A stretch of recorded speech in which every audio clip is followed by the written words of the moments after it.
Hey guys, it's Daniel, licensed therapist. So, there's been some very terrible news, and I'm sure you guys have heard it by now, but if you haven't, Charlie Kirk has been assassinated. And if you don't know who Charlie was, he was a 31-year-old political commentator, and he had a huge social media presence. And he had a wife and two young kids. And he was shot at his own event in the middle of a field at a university in Utah. So, guys, he's dead. He's gone and he is never coming back.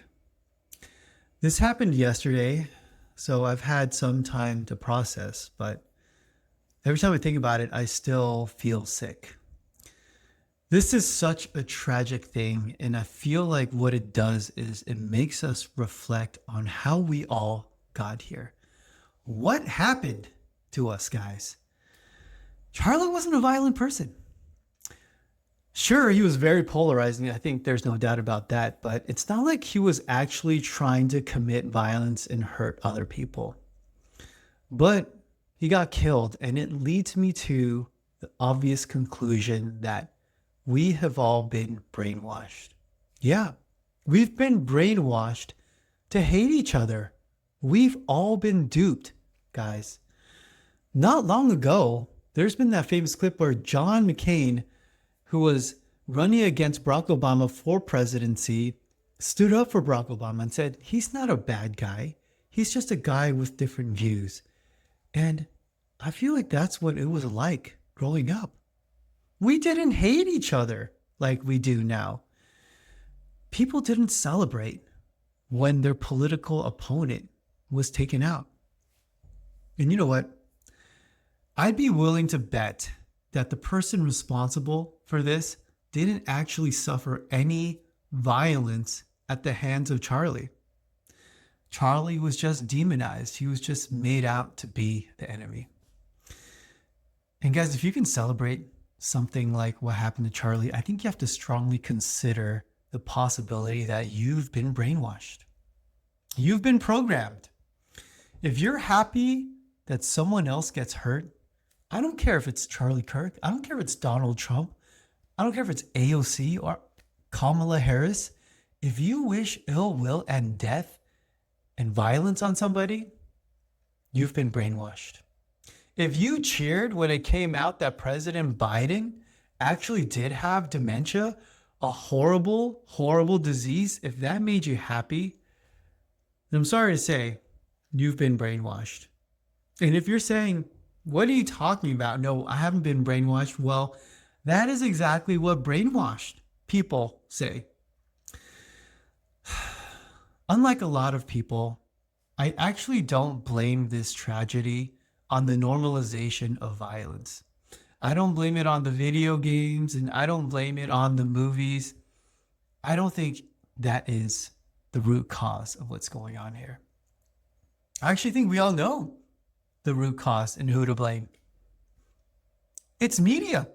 It's the politicians. It's the culture, social media. It's the messaging that people have been receiving. Guys, those are not our friends. They're the ones that pit us against each other, and they leverage our psychology, our tribalism, our outrage, and they use that and they profit from it. What happened to Charlie was incredibly violent. And in order to do something like that to another person, in order to celebrate that, you have to dehumanize them. You have to look at them as someone who is subhuman. They did it to the Jews and they did it to the slaves. And that's how human beings can be violent toward other human beings. So, where do we go from here? What now? Well, as a therapist, I would say, if you're mourning, you mourn. If you're sad, be sad. If you're angry, that's okay. Acknowledge your feelings, feel those feelings. And if you do that with time, things get better and you can move on. But as a human being, philosophically, I would say that returning violence with violence only begets more violence. And I understand that being angry is a very natural thing. But I propose that we do the thing that is unnatural, but the stronger thing, which is to not be violent. I feel like that's what a lot of people are saying. Violence is going to happen because of this. There's a lot of people that loved Charlie. There's a lot of people that followed him. So there are a lot of people that are very upset.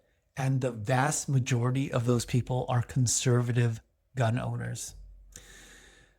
It's very difficult to forgive when something horrible like this has happened. When someone's transgressed upon you, it's a very natural reaction to not want to forgive them and want to hurt them. And that's why it's the stronger thing to do. Hate is easy, guys. It's easy to hate someone. Love is hard, but it's better.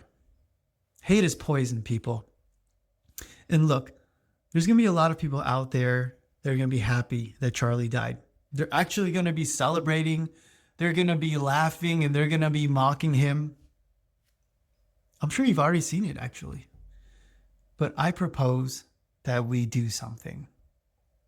Let those people celebrate. Let them be.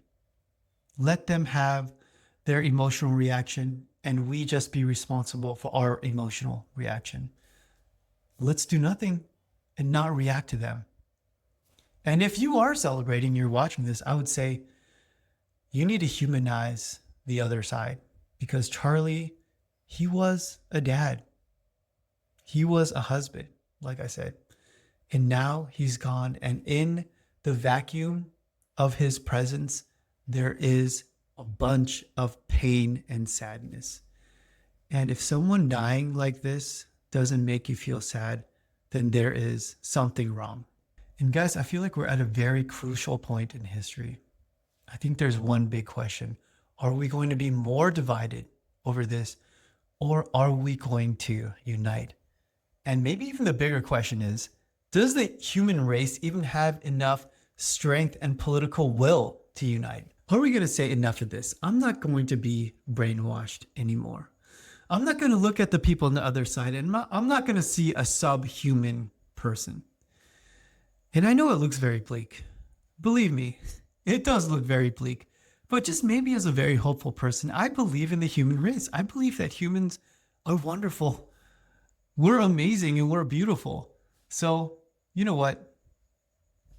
That's what I'm going to do. I'm going to be more kind. I'm going to be more caring, and I'm going to be more compassionate. I'm going to be more empathetic toward the people that disagree with me and even the people that hate me. I'm going to cherish and love my fellow brothers and sisters. Let's fight the media together. Let's come together and love each other, because in the end, we are all human beings. And so that's what I'm going to do. Who's with me?